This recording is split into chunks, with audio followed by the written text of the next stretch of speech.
Okay, so on this one now, they want us to simplify. We've got this messy messy thing here. Oops. Let me bring it down here and rewrite it. So it's -1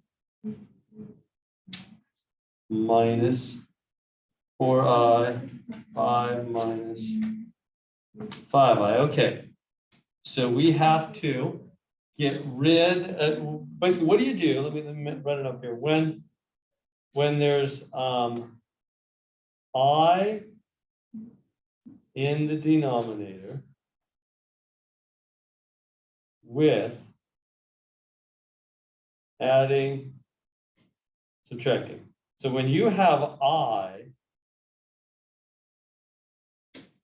in the denominator with adding, subtracting, that's the issue. That's what makes this problem harder than some of the other ones we've done. So let me do a little comparison for you. You compare to a problem like this. See how in this problem you think we have an I in the denominator here, but we don't have any adding or subtracting, do we? So when you have I in the denominator and no adding, subtracting, just multiply top and bottom by whatever the denominator is. But in this case, when you have I in the denominator with adding, subtracting, you need to multiply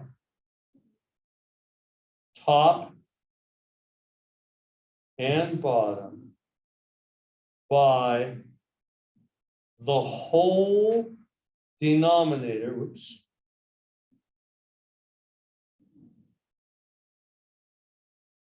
opposite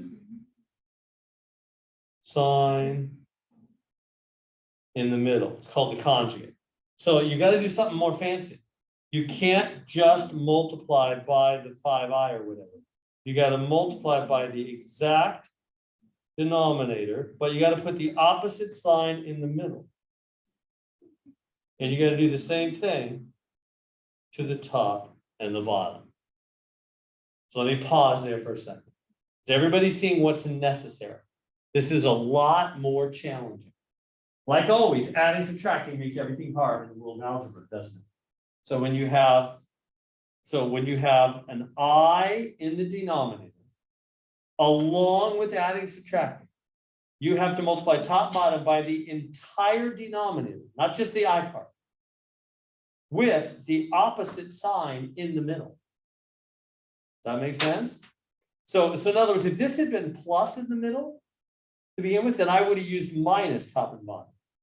You tracking with me? It's got to do the same thing top and bottom, so we don't change the fraction's value. Just change the way it looks, right? You with me? So whenever you have I in the denominator, along with adding and subtracting, you have to multiply by that entire denominator, not just the I part. The whole thing, but opposite sign in the middle, top and bottom.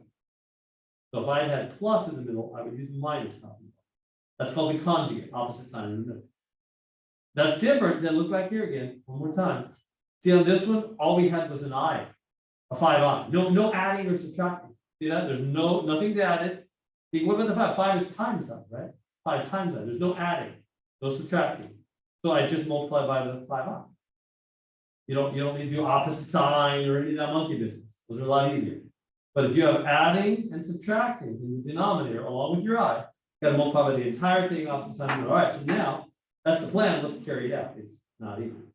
So what's this going to become? So you know how to do it, although it's not easy, right? So we're going to say, okay, the first to both, right? Because it's two things times two things, right?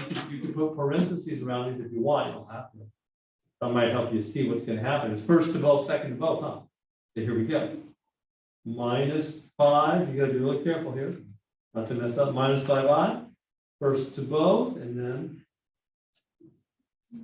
second to both. So then minus 20i minus 20i squared. And then on the bottom, same thing, first to both. 25 plus 25i, and second to both. Minus 25i minus 25i squared. All right. So 4 multiplications on the top and the bottom, right? First to both, second to both. Okay. And so now what becomes of that? Well, now we combine terms. So we're going to say this is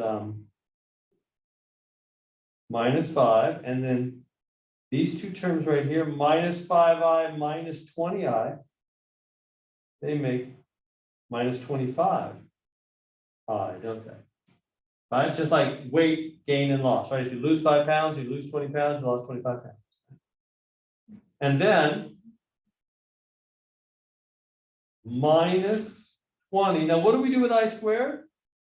We never leave I squared as I squared. We leave plain I as plain I, but what do we always do with I squared? -1, remember? I squared is equal to -1. We never leave I squared. Those become -1. All right. On the bottom, what do we have? 25. These two cancel in the middle, which is very nice. Minus 25, and then again, -1, that I squared. So notice both the I squares, top and bottom, we replace with -1. That's what we always do with I squared. Plain I stays plain I, but I squared, we never leave. Those become -1 because the 2 power removes the root, right? All right, so where do we go from here? Now, come down here, we're going to say, okay, so we're going to say this is -5 minus 25. I write here -20 times -1 is plus 20. And on the bottom, 25 minus 25 times -1 is plus 25, isn't it? 2 negatives are positive. Look at that, things coming together. We're almost there now. And now, -5 and plus 20, gonna make 15 minus 25 over 50. Right, I just combined those numbers on the top, 20 take away 5, made 15. Now, we're going to separate them over a common denominator. We're going to say, okay, it's 15 over 50 minus 25 over 50i. So I separate them, they both go over the common 50, and then I just reduce those fractions. Divide top and bottom by 5 here. Top and bottom by 5 here. No, by 25 on this one, right? We do 25 on this one. All right, so what do we get when we do that? It's going to become 3/10 minus 1/2 I. When I reduce those fractions, and now what did they want in the end? They said, yeah, I remove all this stuff here. They said, write your answer in A plus BI form. A plus BI form. I'll come down here and say, okay, so they want this written as A plus BI form. So the A is the 3/10, the B is the -1/2. The A is 3/10, the B is the -1/2. They don't want the I in there. Notice they just want, they're saying, tell us what the first number is and then what the number in front of the I is. Don't give us the I. Right? The B is what's in front of the I. It's not the I itself. So it's 3/10 and -1/2 for A and B. So let me recap what happens. So one more time, whenever you've got an I in the denominator, along with adding and or subtracting, you have to multiply by the entire denominator, top and bottom, opposite sign in the middle, called the conjugate. Opposite sign in the middle. So if you start with plus in the middle, I would use minus top and bottom. You start with minus in the middle, you use plus top and bottom. Opposite sign in the middle. Then you just multiply the top, first to both, second to both. 4 terms, same thing in the bottom, first to both, second to both. Remember, whenever you get I squared, you replace that with -1. We never leave I squared. We leave plain I as plain I. But I squared, we replace as -1, and just work out all the numbers, combine the like terms, reduce the fractions at the end, identify your A and your B that's in front of I, and we're done. There we go.